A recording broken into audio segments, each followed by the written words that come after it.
Yes, Red Zone TV kwoli webale kubanga okyagoberera yonna gy'osinzira okubanga gy'otulabira kyokola kya mutawalanyo gwatambula naffe ku mukutu ogwa Red Zone TV. Tukyagenda maaso n'okubanga ate tukutuusaako amawulire ate nabakubanga osubscribing nga bulijjo nnyongera okubanga nkutegeeza nti kkirira wansi awo w'olaba ekigambo subscribe kikwateko, kwata kade aka notification abere nga tomisinga nsonga yonna. Genda mu comment section teekayo obubaka ng'era bulijjo.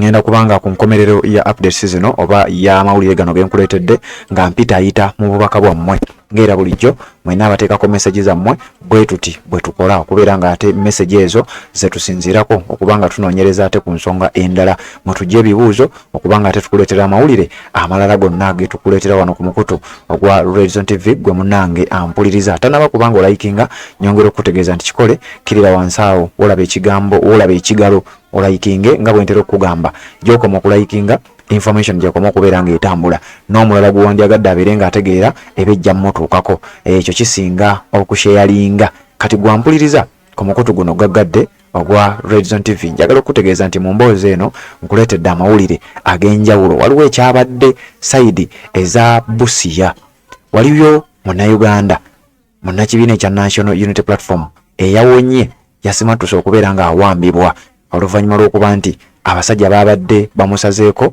ne baaza mu makaage ne baaza mu nnyumba ye ne baaza buli wamu wabula ne bamusibako magaziini baakebedde nga tewali kye basanzeeyo. Oluvannyuma lw'okwaza buli kintu kyonna bagenza okkizuula ng'ekyamazima omusajja bawaayiriza muwaayirize. Abantu ba bulijjo bacwacwanye ne wabaawo embeera eyabadde ey'obunkenke era abantu b'e Busia baalemesezza poliisi okubeera ng'etwala musajja waabwe. Abasajja bagenze beemulugunya bagenze beebuuza nti ddala abantu ba bulijjo bano batulemesa batya okutwala omuntu ono nga tetubadde tuzze muwamba. Kakati ngenda kuleetera emboozi eya mwana mulenzi amanyiddwa nga Mumbya Hussein. Ono nno gwe baawamba bamukwata ne Masaabo bamujjukira ebiseera ebyo baabawamba lumu ne babatwala mu kkomera erimu sayidi ze yeebuyikwe. Yavuddeyo n'abako ebigambo byayogedde yanyumiza emboozi ye bulungi nnyo nga ensonga bwe zibadde. Kati gwampuliriza ku mukutu guno ze zimu ku nsonga zenkuleetedde mu mboozi eno. Mu ngeri y'emu saagala osubwe emuyimbi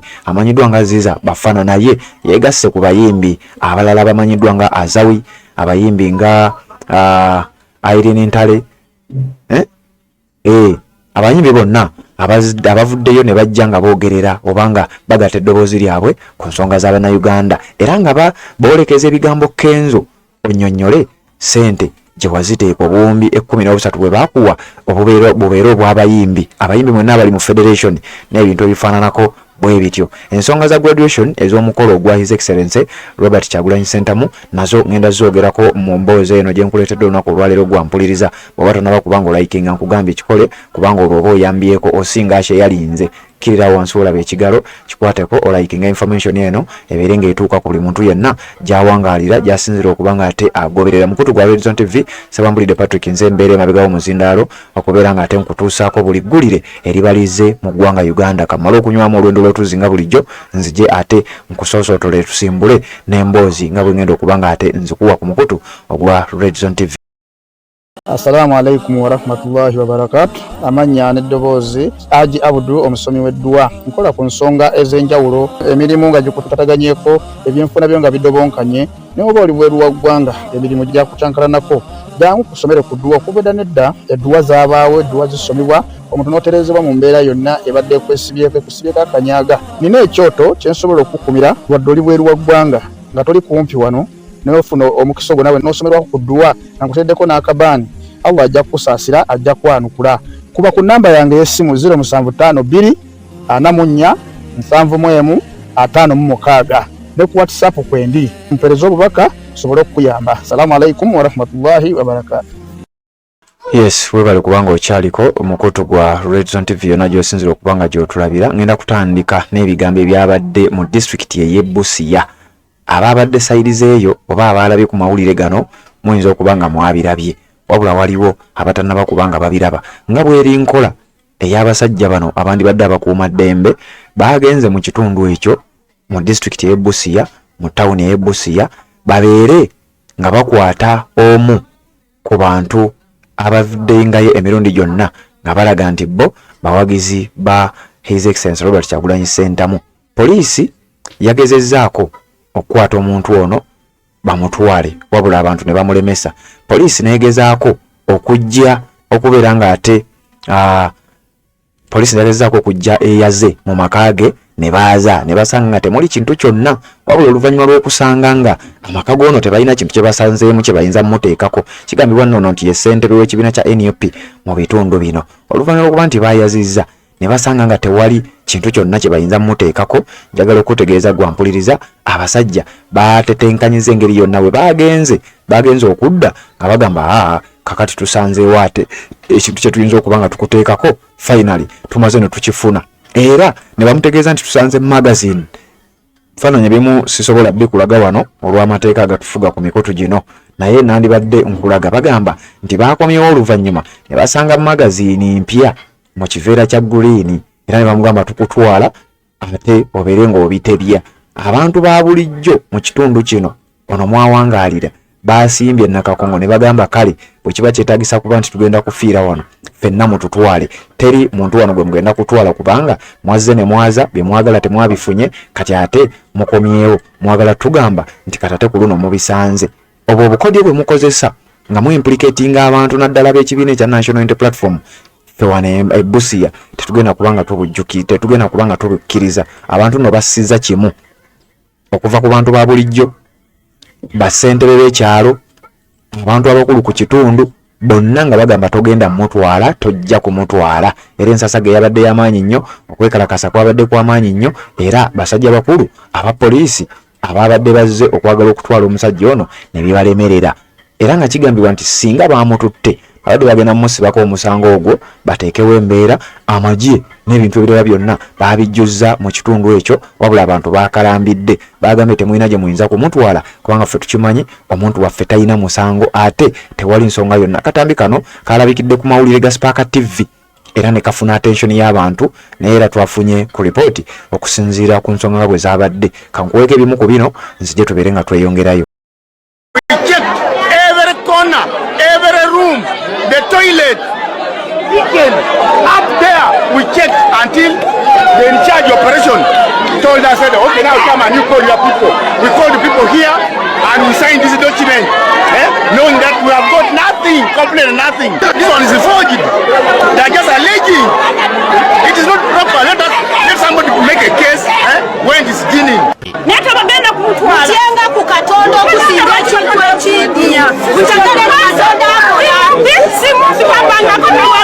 kazeera kabalaze nti kali mumagazini kadde kapya ddala nnyo ate nga kali openi awo jo tekabaddewo, kyokka olwaleero bazze nga bagamba nti magazini yogutu tetutakudde na kutabula nga ngamba akaveera akakali kungulu kaki nga mubuuza akaveera ki kooli okwogerako nga ngamba akaveera ako jjukira ali okungamba akaveera abaana we bali okuzanyira agenza okusumulula akaveera ngamba bwe muli mu magazini mubuuza olunaku lwajjo nga tewasobodde gifuna ku lwaki ekiro kino ekyaleero ebintu lwe bikiwenjinze. So bino bintu bya party issues just nze ekyanzija mu NRM nina personal issues zange okugenda mu nuupu Kyagulanyi nkolaganye naye for long period as a friend mbadde nsuubulanga ne Kyagulanyi mu bivulu sina business endala besides party issues zokka. Fenga abakulembeze b'e Busia tetugenda kkiriziganya n'abapoliisi kujja kuleeta kupulatinga mundu zaabwe kuziteeka mu bantu. Yes, ebigambo biwulidde embeera bwetyo bwe yabadde mu bitundu eby'e Busia nga abantu basimbye Nakakongo baaganye baabalemesezza omutwala. Kati no wano ezimu ku message ezizze abantu nga bagamba lwaki abantu mu bitundu ebyenjawulo tebakola nga bano ne mutakkiriza muntu kujja kumala gamutwala nga mulaba. Bino nno bigambo byogeddwa abamu ku bannayuganda ab'enjawulo gwampuliriza ku mukutu ogwa Region TV. Nyongera okutegeeza nti likinga kubanga gy'okoma okulikinga oba oyambako information okubanga etambula, era nga bwentera okugamba nti okusinga okusharinga gwe wandyagadde abeere ng'afuna updates aba ajja kuzifuna bulungi nnyo singa obanga olikinze omukutu ogwa Region TV. Genda mu comment section teekayo obubaka bwo kubanga bwentera okugamba buli woteekayo message ezo ze tusinziirako ne tujja ate ne tuba nga twongera okuba nga tukuweereza mu mawulire ago oba mu updates ezo tusinziira mu comments zammwe ze mutuwadde abasinga obungi kye mutugamba kye tutera okubeera nga tutambulirako gwampuliriza ku mukutu guno gwennyini ogwa Region TV. Kakati nina wano ensonga endala ze njagala okubanga ate twogerako gwampuliriza era ze saagala obeere ng'omisinga ku nsonga eno yennyini nina ebigambo bya Ziza Bafana ono nga naye muyimbi ali mu federation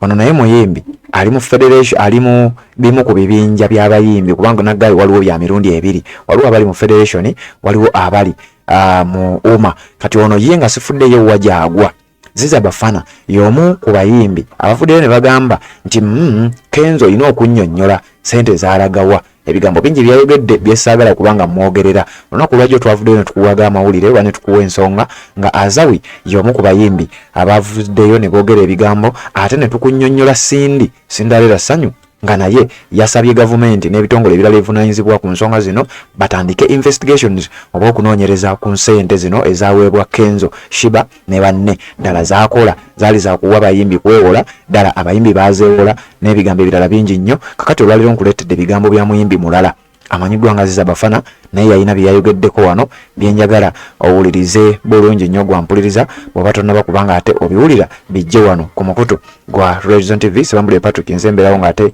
nkuweereza kanzije tubeere ng'ate tweyongerayo mpola mpola enensi nti muganda wange enensi tetubuzaabuza mugaka tunamugulu Kenzo abantu betuyimbira naawe okimanyi n'abantu boyimbidde e Bulaaya okimanyi organization ziri mu nsi yonna nawano osobola okukiyapozi nga gogamba abantu betuyimbira babaire bwe batyo yagambye mujje mu bintu byammwe nedda gambe Kenzo nkimanyi struggle alina ogibeeramu kubanga astruggolinze na nnyo okutuuka waali ositega y'omu ku Museveni abantu be yasuubiza n'emmotoka nkijjukira kulimba lwa stamina by that season ne batagimuwa nga ndikyaliwe ne tutandika okukukuma tugamba nga bamusuubiza kitegeeza nti abantu bali nabo kitegeeza ye bagimuwa mu lwimba lwa super power emmotoka gyakoze anti muganda wange nga tumaze complaininga nga kitegeeza byayitirawo bwe bityo it was amaloboozi gamala kuyita Kenzo ate nga Kenzo yali akikola out of love nga yayagala kuyimba saawa eno kyenyagala okugamba Kenzo nga nze kyali wange kati bwenziza ku biri personal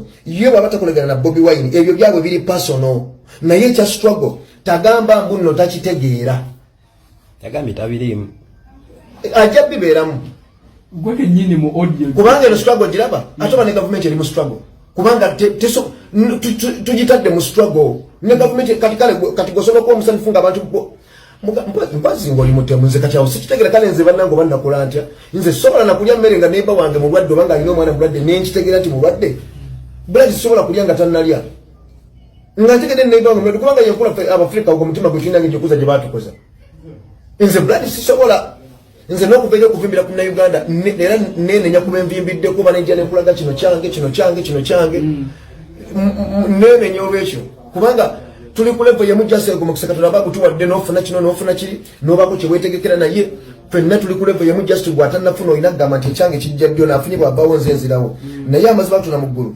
gavumenti bwe takyusamu ebintu bingi abantu bibabuuza buladi nze n'ebintu byenjja nkulya abasajja okwo bye bajja bamenyamenya muganda wange n'owulya edda n'ogamba maama kino olina akubuuza nakugamba kale buladi mbulirayo ebintu 10 mbulirayo ebintu 5 byosobola okujjukirako Museveni oga kino Museveni ekikola kati musajja wena mutenga aggression enjuka nengamba kale nange Museveni yaleeta ffenna tusome naye oba eriwa ositya Museveni yaleeta bonna basome oba yakomawa kuga nti ebintu byonna ebityandikiddwa okitegeera muzeeyi Museveni byonna tekuli kikola ki kiriawo nti omuntu wa bulijjo akifunamu omuntu amujakera kukola bunaku nesente y'omumusolo terina accountability wetugirabira buladi naye okujjako nga twebase okujja nga luya tufukambo okujjako nga tuli baloge okujjako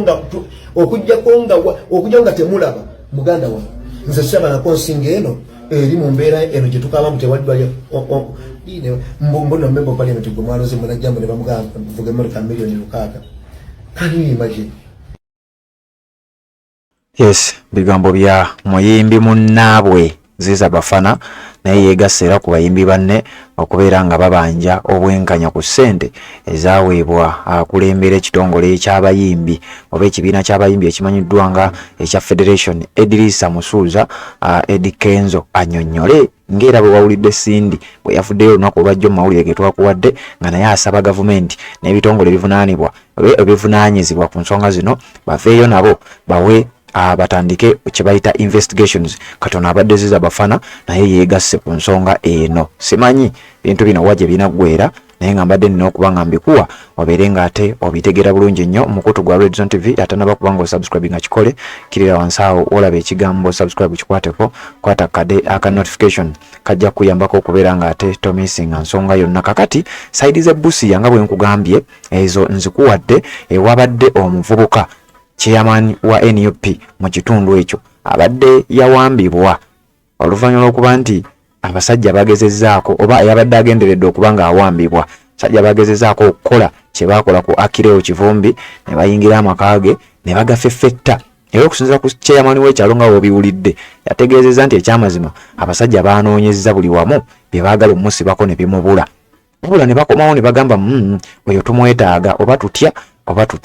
oluvannyuma lw'okuba nti byababuze ne bafuna bye bassaayo abantu bye baaganye ne bagamba ebyo byammwe mubireese ffe tetubimanyi era tetusuubira nti ddala omusajja waffe muyina ekintu yadde ekimu kye mumusanze nakyo. kakati nga sinaba kubanga ngenda wala ku nsonga endala zonna kubanga wenkugambye nti mu mboozi eno kuleetedde amawulire ag'enjawulo genjagala obeere ng'omanya gwampuliriza ku mukutu guno kkiriza ate mbeere nga nkuwa emboozi ya mwana mulenzi Mumbya Hussein agenda kubanga abyennyonnyolera baamuwamba batya biki bye baamuyisaamu. emboozi yadde empanvu nnyo yakondakitingiddwa oba yabadde conducted by muganda waffe amanyiddwa nga Batokke wabula nkufuniddeyo eddakiika ntono nnyo zenjagala okuba nga nkuwa onnyonnyole nga sinaba okuba nga nkutwala eyo kutegeeza ku Haji Abudu omusomi w'edduwa kutegeeza nti ku bizibu byonna by'olina ebya buli kika mutuukirire abeere nga ate alwanagana nabyo ne bw'oba toli mu ggwanga ne bw'oba nga oli walawalako mutuukirire ku WhatsApp ennamba yeyo 0752 ebigambo bibeere nga ate biggwa. Mumbya Hussein bw'ati bwe yagambye mu mboozi gye njagala owulirize oluvannyuma nzije mbeere nga nsoma comments zammwe tubeere nga ate tweyongerayo. abasemwayi nga basazeeko kuno baali basatu n'abalala ababiri nga bali kuno.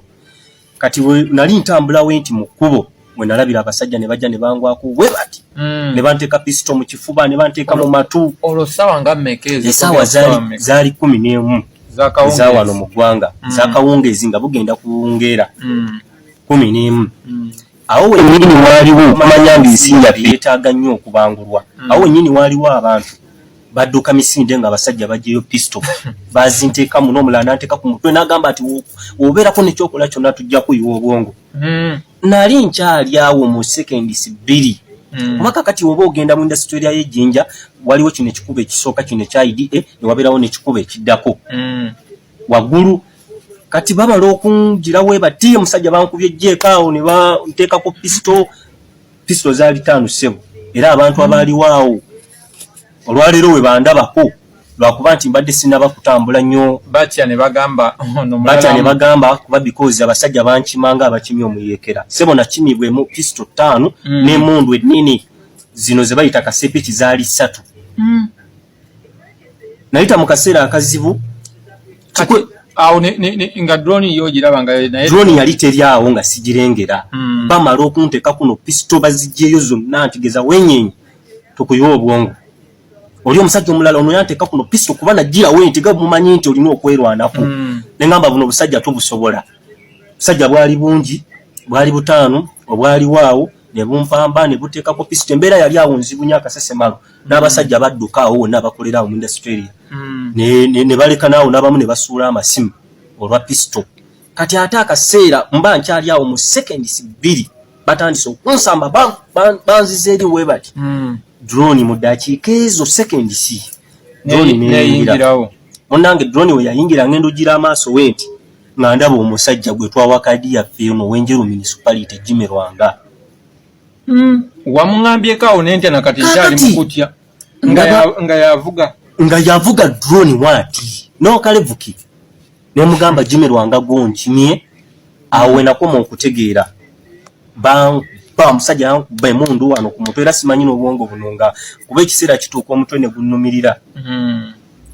abasajja ne wennyini awo ne banteekako empingu ne banteeka ku bigere ne bansiiringa amaaso gano ne banteekako ne kino kigamu ku mumwa kuba nasooka kuwogana ne bansiiringa era olwagamba nti Jimmy Lwanga bagenda bakuba ne bansooseka eri wansi mu drone.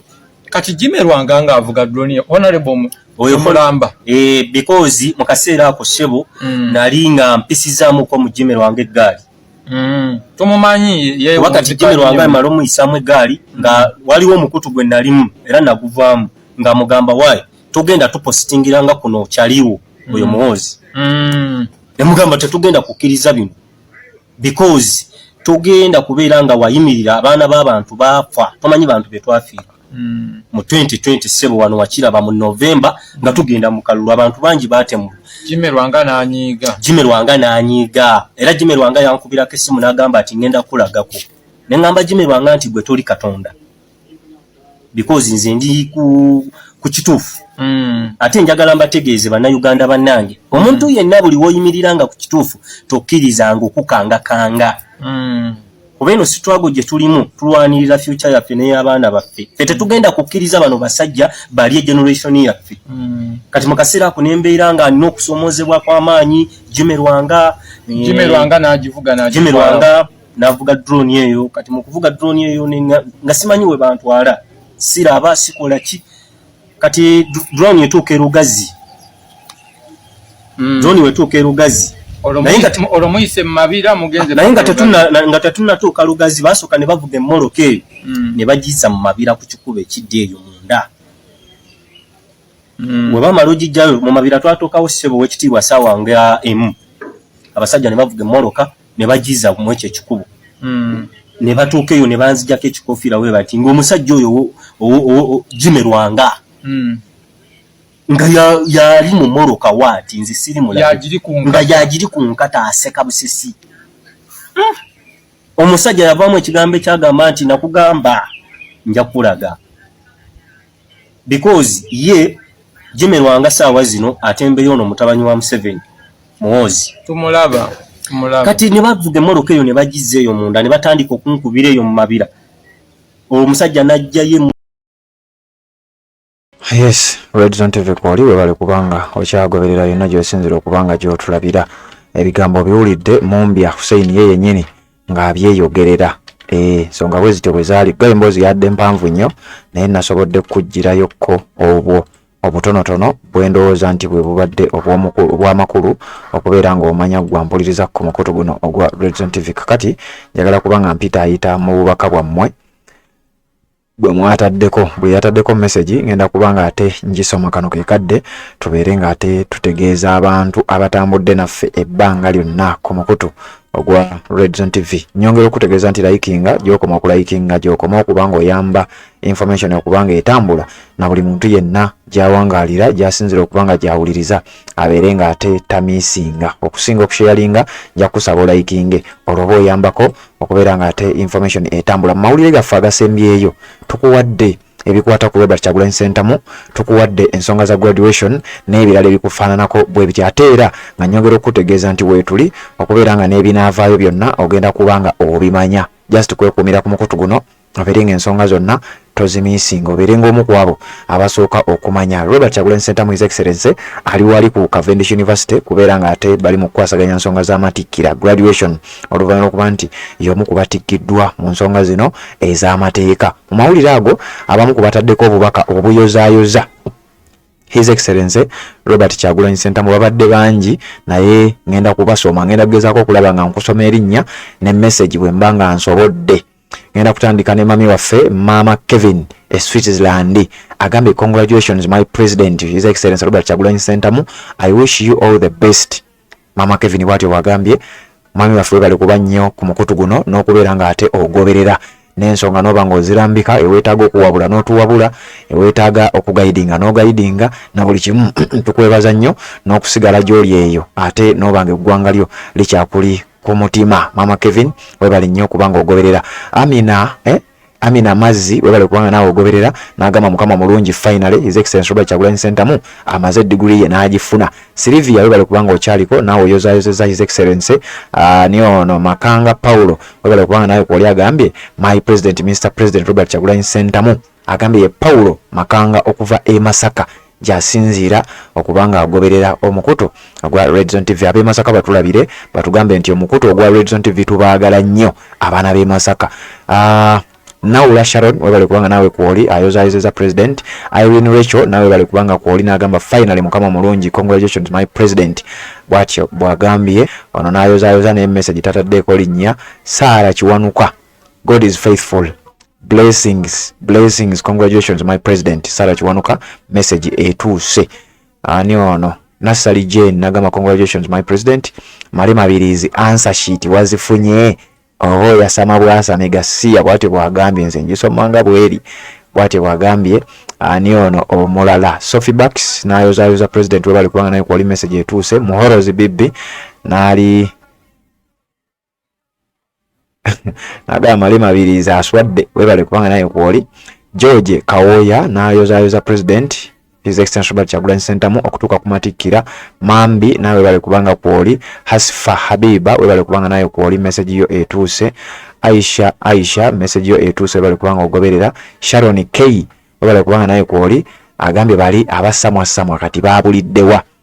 Noah Luwagga we bali kubanga ogoberera ayoza nagamba His Excellency President Robert Kyagulanyi Ssentamu congratulations success. Noah Luwagga bwate bwagambye. Nyamaiz Leonita congratulations my president message etuuse. Olwagambye nti waliwo ensonga lwaki tebagimuwa Katonda ayina enteekateeka ennungi gye yali enteekateeka ennungi gyali y'amaanyi bye tugenda okubeera mu nsi eno. Message naye totaddeeko linnya. Lake Nisimbe message etuuse naye totaddeeko linnya. Message etuuse linnya ndirabye. Abubeka Rajabu we bali kubanga kwoli agambye Rajabu Mukiibi Abubeka ali Saudi Arabia jasinzira okubanga agoberera kyokola kya mutawana nnyo muganda waffe Abubeka Mukiibi Rajabu we bali gobereranga mukutu kubanga ono musajja mulaba nnyo. Rajabu Abubeka abeerangako nnyo we bali kubanga obeerayo ate n'ogoberera omukutu ogwa Red Zone TV. Seguya Joel we bali kubanga kwoli agaye my president may God bless you ate message yo etuuse. Harriet Kasule we bali kubanga nayo kwoli nayoza president congratulations my president Robert Kyagulanyi Ssentamu. Stella message etuuse. Abudu Katwe nagamba Dini Lubowa tuwabule obuliddewa we bali kubanga kwoli. Nakisambu Angela we bali kubanga nayo kwoli ayoza president message etuuse. Engineer Hams naye nayoza message etuuse. Kyambadde Godfrey ngera bulijjo nagamba titumwagaliza mikisa gyokka. Kyambadde Godfrey gyali naye gyasinzira okubanga ate atugoberera. Sonko Matthew we bali kubanga nawo obeerako. Yoyo His Excellency Robert Kyagulanyi Ssentamu Mitembo elected president of Uganda bwatyo bwagambye message yo etuuse. Silvia Nabaterega we bali kubanga nayo kwoli nagamba congratulations my president. Sally Namatovu we bali kubanga nayo kwoli yonna gyosinza okubanga gyotulabira. Sabano Madina message etuuse. Rose KA message etuuse. Kasajja Nicholas we bali kubanga nayo kwoli nayoza president. Samuel Okanya Samuel Okanya tabeera Sami the Mighty Family gwe basiba ani alina essimu ya Sami. Samuel Okanya message etuuse agaye congratulations my Mr. President fully connected now ati wagambye Samuel Okanya we bali kubanga gyoli. Rehema wa Bobby nagamba congratulations my president Robert Kyagulanyi Ssentamu. Allah please bless him for us Ugandans. Rehema wa Bobby wagambye we bali kubanga gyoli. Mutasiga Ibrahimu Waswa nagamba congratulations Mr. President we bali kubanga kwoli message etuuse. Nawulira Anne we bali kubanga nayo kwoli ayoza message etuuse. Ni ono omulala Shamia Nasozi nagamba Allah tali yanguzi ate ali wamu n'abagumiikiriza. Bukenya Ali nagamba congratulations my president. Namakola Phoebe nagamba my president congratulations may God continue blessing you ab'ennogu muswadde nnyo. Ashamsha Gray we bali kubanga kwoli message etuuse. N'abasumba naga congrats my president more blessings to you. Mebo Kinene we bali kubanga kwoli nagamba congratulations our president Kyagulanyi Robert Ssentamu God continue protecting and bless you in everything. Naye message etuuse. Jazira message etuuse bali kubanga kwoli. Marilyn message etuuse bali kubanga kwoli. Herith message etuuse. Betty Pecky we bali kubanga nayo kwoli message etuuse. Nakizito Sara congratulations my president message etuuse. Ni omulala wano amannya agamu tebagataddeeko. Mohammed Waiswa nagamba kyakabi muzeeyi. Muhammad Waiswa message etuuse. Patrick Kimuli congratulations Mr. President Robert Kyagulanyi Ssentamu message etuuse. Naye bali Caroline nawe bali kubanga kwoli message etuuse. Tuwuliziganye mu updates eziddako. Sebambulidde Patrick Nzemberawo emabegawo muzindaalo okubeera nga ate nkutuusaako ensonga nga bwe zitambula. Mukutu gwa Red Zone TV atanna subscribe nga kikole, atanna like nga kikole, atanna teeka bubaka mu comment section kikole. Tubeere nga ate tuwuliziganya mulundi oguddako. Tubeera nga wano nga tukutuusaako updates zonna nga bwe zijja. Kkiriza tubeere nga ate twesanga mu mawulire agaddako mu maaso awo. Assalamu alaikum wa rahmatullahi wa barakatuh. Amanya n'eddoboozi Haji Abdul omusomi w'eddua. Nkola ku nsonga ez'enjawulo, emirimu nga gikutataganyeko, ebyenfuna byo nga bidobonkanye, ne oba oli bweru wa ggwanga emirimu gya kucankalanako. Jangu kusomere ku ddua okuvudda nedda eddua zaabaawo, eddua zisomibwa, omuntu n'oterezebwa mu mbeera yonna ebadde ekwesibyeko akanyaaga. Nina ekyoto kye nsobola okukumira wadde oli bweru wa ggwanga nga toli kumpi wano n'ofuna omukisa ogwo nawe n'osomerwako ku ddua nga nkuteddeko n'akabaani. Allah ajja kukusaasira, ajja kwanukula. Kuba ku namba yange y'essimu 0752 44 71 56 ne ku WhatsApp kwendi mpereza obubaka sobole okuyamba. Assalamu alaikum wa rahmatullahi wa barakatuh.